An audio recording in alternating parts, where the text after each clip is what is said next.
Welcome back. This is video number 3. And now that you understand the buyer keyword intent, it's time to go ahead and get some keywords. And we'll talk about understanding LSI as well, so that when you begin to look for keywords, you can look for similar keywords, which is basically what LSI is all about. So LSI stands for latent semantic indexing. It's just another fancy name of similar keywords. So what I want to do before we go out and search for keywords is to give you some examples of LSI. So as you know, Google sends out a robot or a computer that tries to read and understand what is on your page. So if you understand this concept and you can help Google out, then most likely it'll categorize you in the right area. So for example, Google has a way to know if the keywords you're using actually relate to each other. So they can see if one keyword is relational to another keyword, or if you're keyword spamming, or you're trying to game the system. So that's why if you really look through this, you realize that it really comes down to not just using the right keywords, but really appealing to a human being. If you appeal to the human being, then you will appeal to Google in the long term, because essentially what you're doing is you're providing quality, right? So what you're trying to do is you're trying to help Google paint a picture of what you're talking about. And that's what their robot is designed to do. So let's just take an example here. Everybody has, lives in an apartment or house or somewhere. So let's talk about roofs. Imagine writing an article about roof repair. So if you use the word, say for example, shingle, nails, a specific type of shingle, maybe a metal shingle, we could talk about gutters. Google knows at that point that the word shingle, the word nail, and the word roof and the repair, Google knows that you're talking about roof repair because they have a massive dictionary of words that they're able to see the relationships between each word. So in that case, Google knows what you're talking about. And if you just try to keyword spam it like roof repair, roof repair, roof repair, Google's going to know that as well. And they're going to know that you're trying to game the system.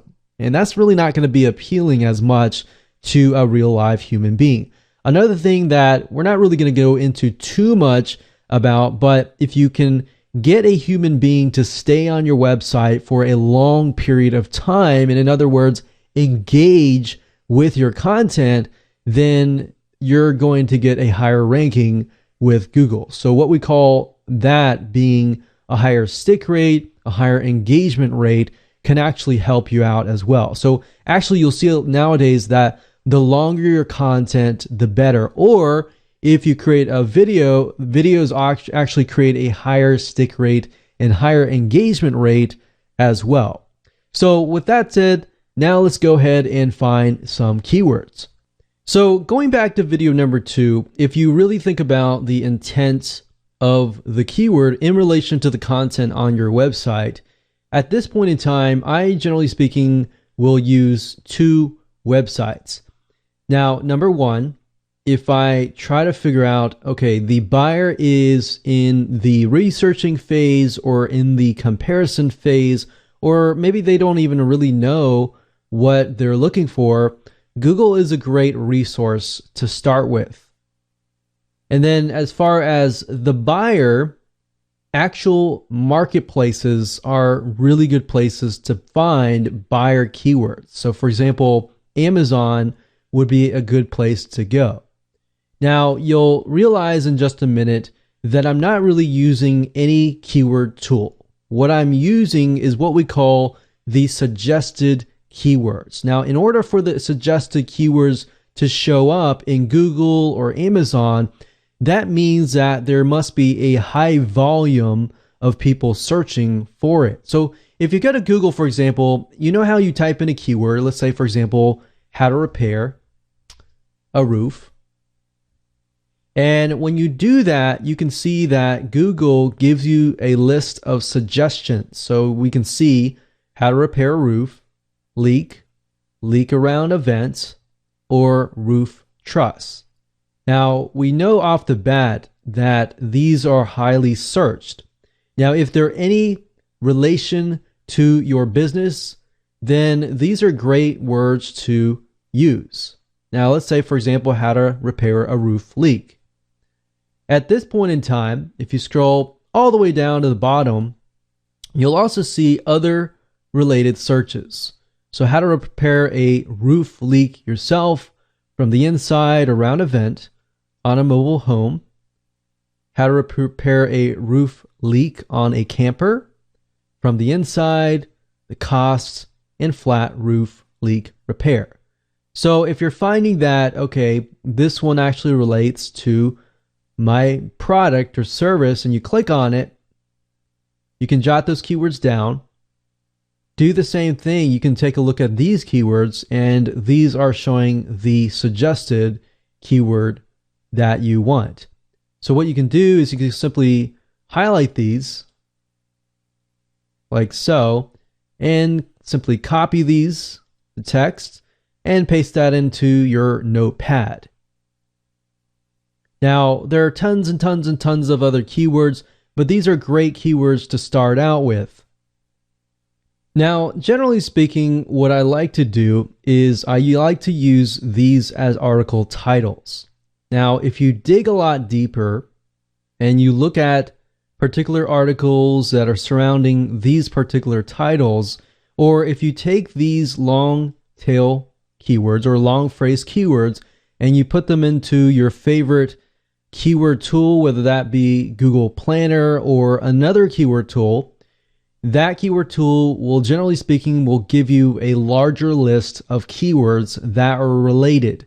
And those are what we call LSI keywords, or latent semantic keywords, or keywords that are actually related to the direct main keyword. So again, if I'm doing any type of keyword researching and I'm looking for somebody who is researching or they're comparison shopping, I'll type that in here. I'll look at these. I'll pick and choose from these, create these as titles, and then I'll plug these into something like Google Keyword Planner. And then I'll get a list of detailed keywords and use those lists of keywords. You don't have to use all of them, but use some of them inside of your article content, whether that be your written content or your video content. Now, a really, really great way to get rankings is using the same method that I showed you here.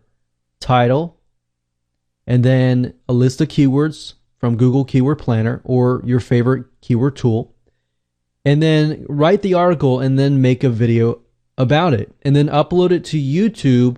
But in addition to that, upload the transcript or get somebody to transcribe it and upload it as well. And then that way, YouTube knows that your video has latent semantic indexing keywords inside of it, or related keywords inside of it. And that will actually boost your ranking as well. So that's what I do when I try to find keywords for the basic researching and comparison. Now, I like to use Amazon when it comes to products that we actually want to sell. Now, obviously, Amazon does not have all of the products and services. You can use something like eBay, and if you don't find anything, you can also use Google as well. But as you know, if you go to Amazon, let's type something in here like roof repair, and right off the bat, Amazon begins to suggest RV roof repair tape, sealant, camper roof repair, and roof repair spray. Now, remember, we actually saw the camper roof repair in Google as well. So if we take a look at here, this gives us some ideas about what keywords people are using. You can even look at the ratings, the negatives and the positives, and see what kind of language people who buy this actually use, so that you can use those same terminology and language to speak to them. Because otherwise, if you don't speak their language, they'll feel like, wait a minute, you're not really, maybe, are you legitimate? So you really want to make sure that you speak their language, speak to them and their needs. And what better way to do that than using Amazon.com or paid marketplaces?